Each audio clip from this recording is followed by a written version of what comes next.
Hello, everyone. This is Tom Fox back for another episode. And I'm absolutely thrilled today to have back with us Kenneth O'Neal. First of all, Kenneth, welcome back. Thank you, sir. It's an honor to be here. Kenneth, we are going to visit today about something called the Prison Entrepreneurial Program. So, could you tell us broadly what that program is?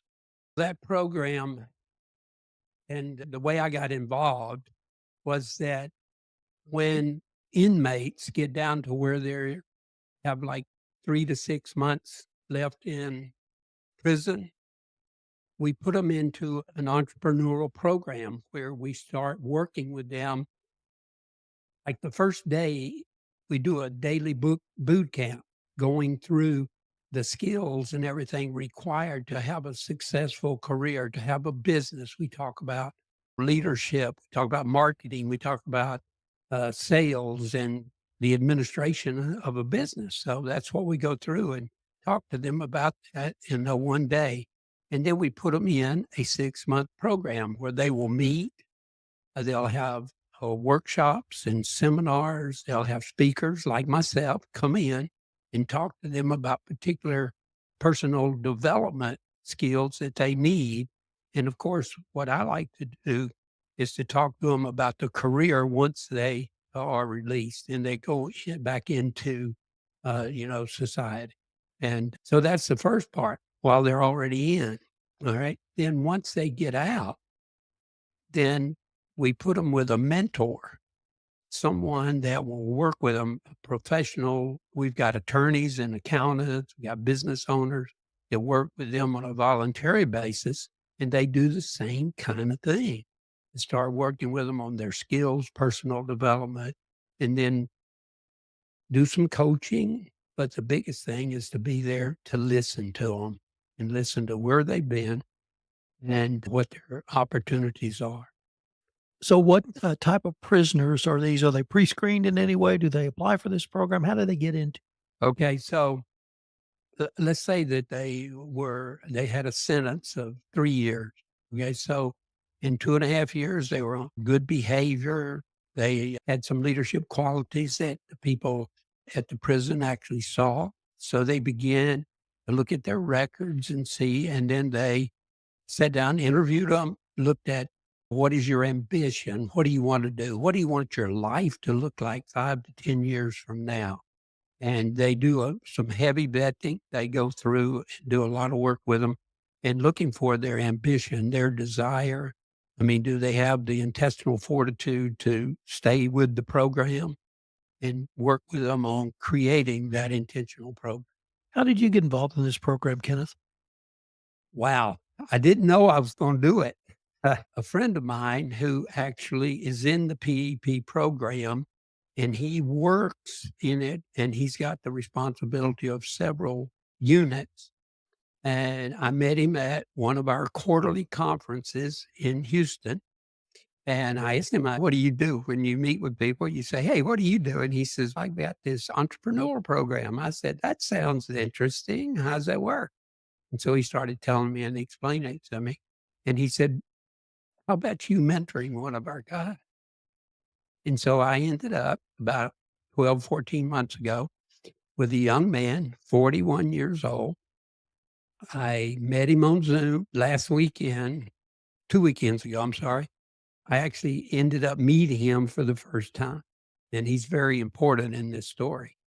But I started working with him, and then I took all of my coaching, all my experiences, and I have this desire called you don't want to be guilty of the sin of the desert. If you've got something, you owe it to the general public to share it with them if it'll benefit the well-being of everyone. And that's my desire. That's my burning desire, is to tell people and share this journey. And of course, it comes from Mr. Zig Ziglar, all of this stuff. And so I was coaching the guy. We meet every Saturday morning at 9:00. We meet on Zoom. And so until 2 weeks ago, I'd never met him before. But about a month or so ago, he called and wrote a testimonial, or somehow or another, he got in charge with the people at PEP that he went through while he was in. And now he's on the part when he's out and he's working. He's got a full-time job And right now they're working with him on his housing, but that's how I got involved. So they contacted me and they said, "Would you like to come and speak?" And so I talked to some of my chaplains, some of my pastors, and they said they're going to probably restrict what you'll be able to say. And I said, "I don't think so." And truly, when I went to the unit, I went through screening and all that, but they never told me one thing of what to do, how to do it, or anything. So I had three major topics that I did. And we did the first one on something I call gumption, grit, and guts. And they were all excited just about the title when I told them what it was going to be. And so gumption, you and I know gumption, that's your decision-making process. You do that. You get up in the morning, you make your bed. And then the grit part is for the long term.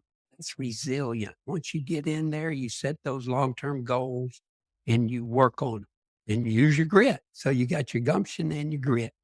And then this part of guts really is your moral compass. What is your virtues? What do you really believe in? And so when you put the three of them together with that moral compass, that intestinal fortitude, that what you believe in, what you stand on, your conviction, you're going to use your gumption and you're going to use your grit. And so they were excited about that. And then the second part of that workshop, I was there for over 3 hours doing this. But that second part is something I call leadership, legacy, and community. Leadership, legacy, and community. And so a leader, and we're all leaders. Like if in the family, there's a leader in the family, but the toughest person to lead is actually ourselves.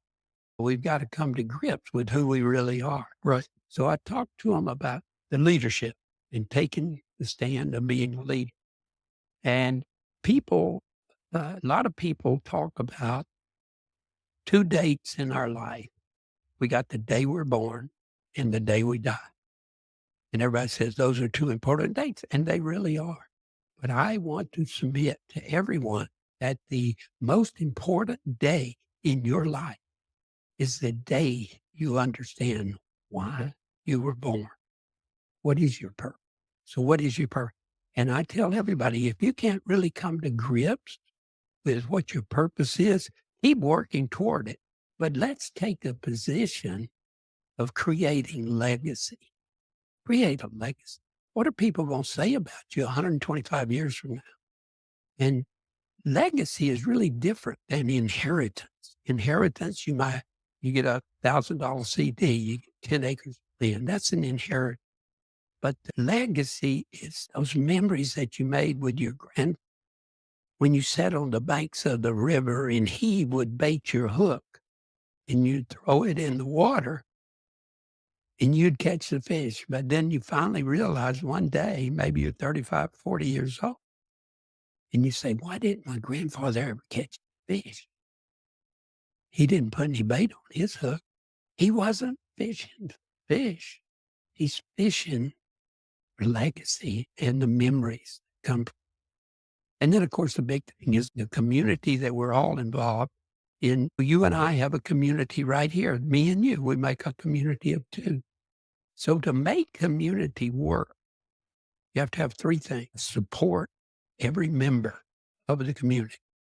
You got to give them encouragement, support, encouragement, and the third one, accountability. I talked with them, and we had some great interaction. They were, the whole time I was there, they were very respectful. They were very interested. I mean, we had the guys on the front row and they were leaning over. You could see I had their interest and we had a lot of camaraderie and back and forth and a lot of interaction. And some of them made the comments about, I wish I had this before. Some of them made the comment, I never heard about God until I got to prison. That's not saying much for our parents.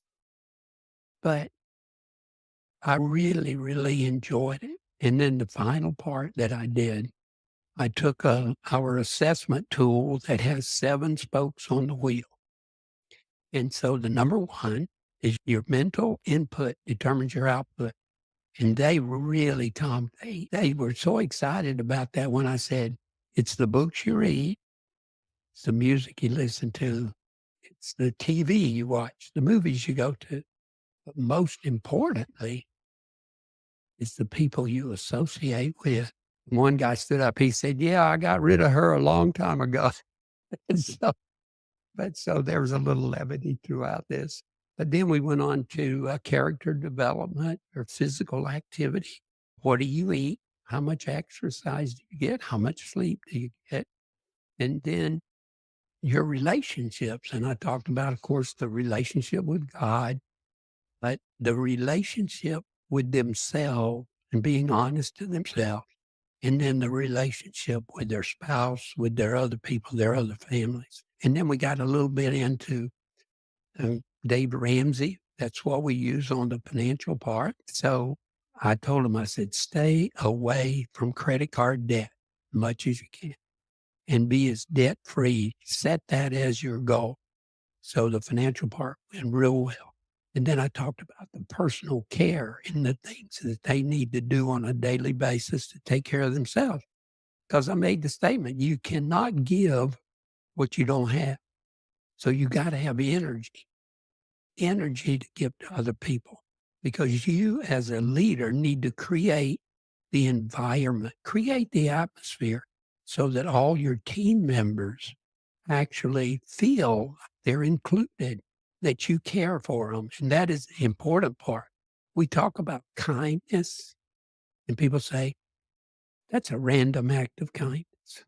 And I say, why can't we do kindness 24/7? Not randomly. Let's be kind. Let's really, truly be kind. And so that resonated with them. And then the last subject was their career. So we talked about the fact that what they've been through does not shape their future. You learn from your experiences. You learn from your failures.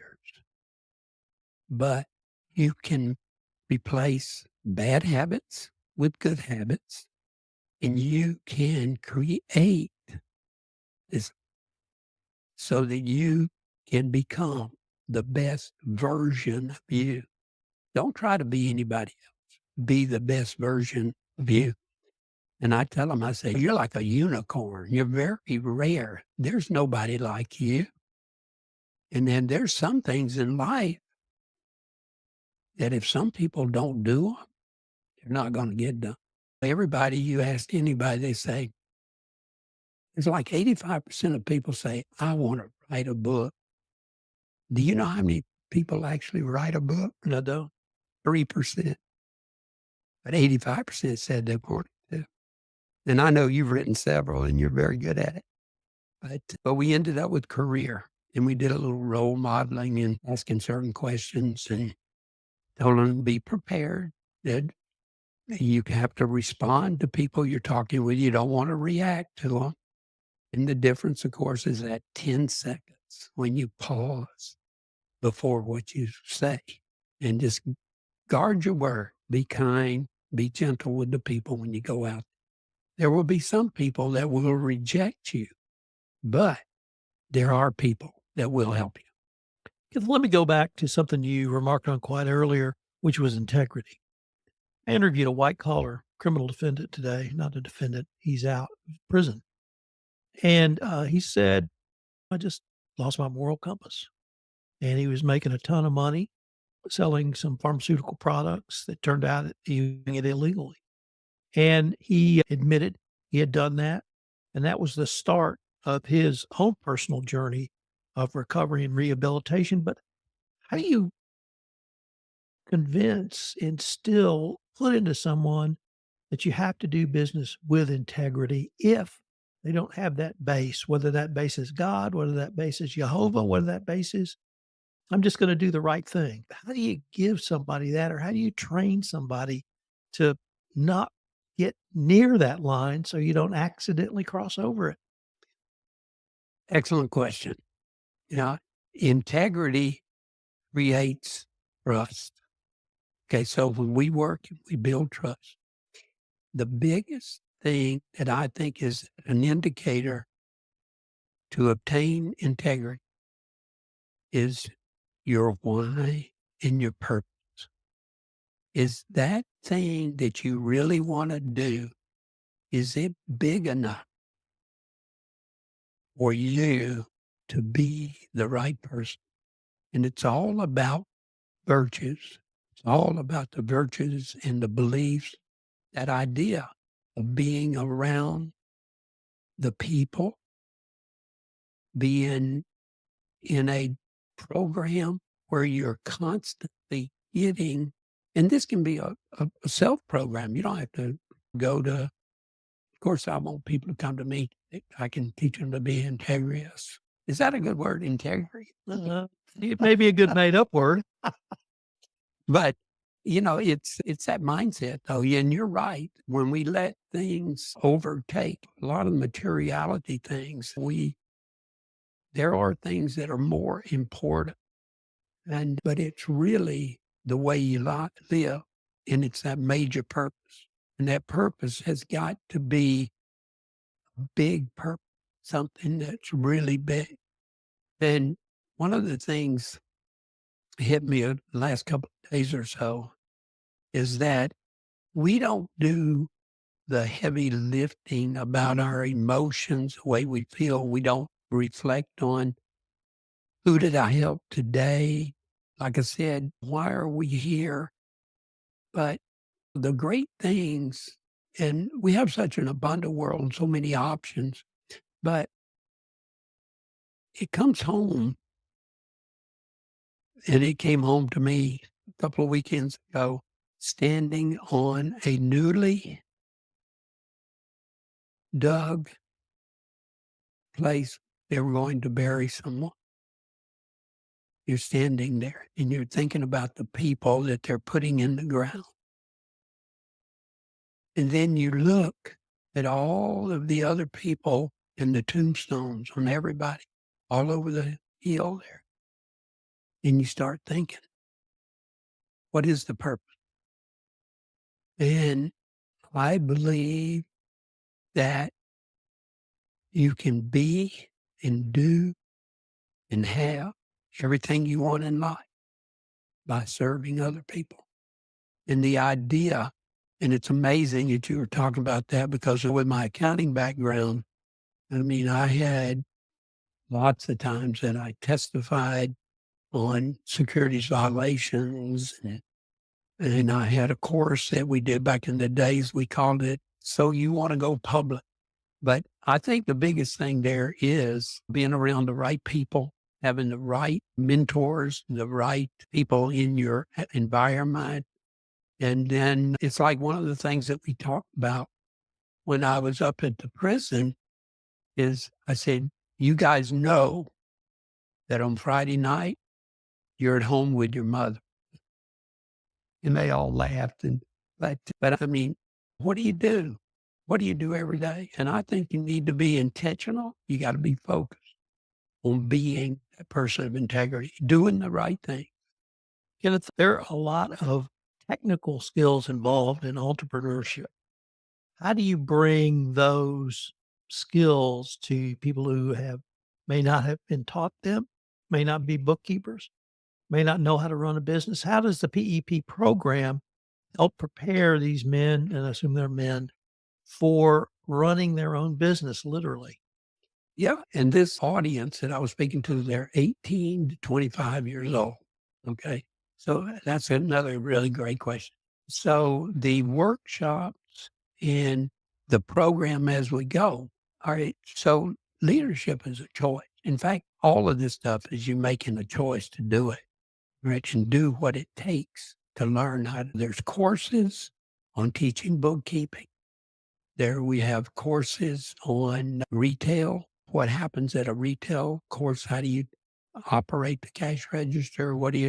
And I mean, the technology today, of course, you can get a lot done in a quick amount of time. But we have those individual courses for all of those different things. The guy that I meet with every Saturday morning, he's 41. He's at the University of Houston now. He's finishing up his second year, and he's studying cybersecurity.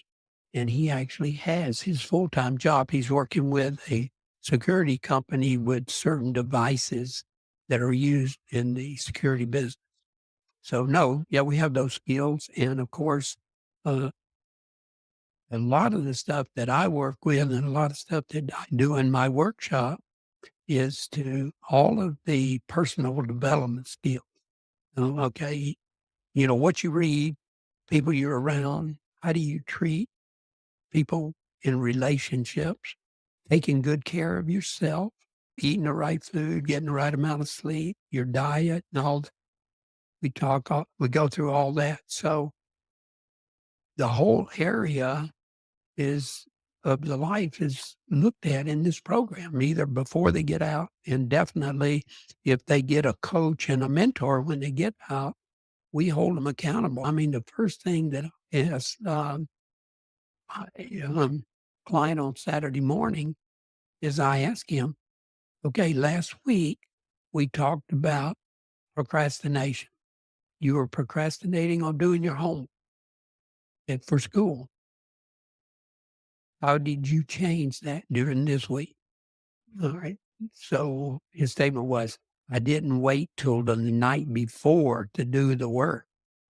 I did what you told me and broke it down into little parts, and I worked on it every day a little bit. And I actually finished it 2 days before it was due. The way you eat an elephant is one bite at a time. So procrastination is a choice, and the biggest thing there is people are afraid. Yep.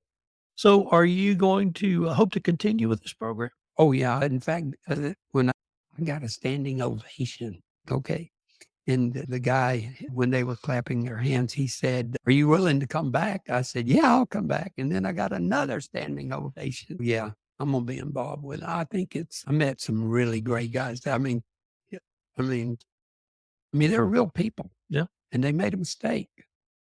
And when I owned my construction company, my policy was if somebody comes in with a past background like that, if they'll come to work, and they'll come every day, you got a job.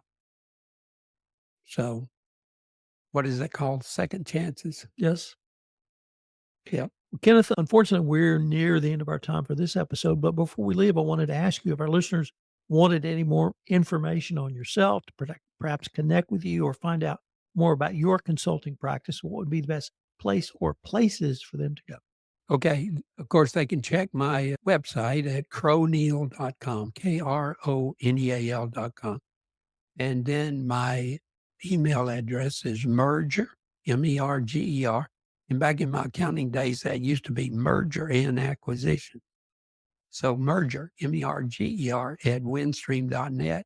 And of course, the good old telephone, 830-285-7010.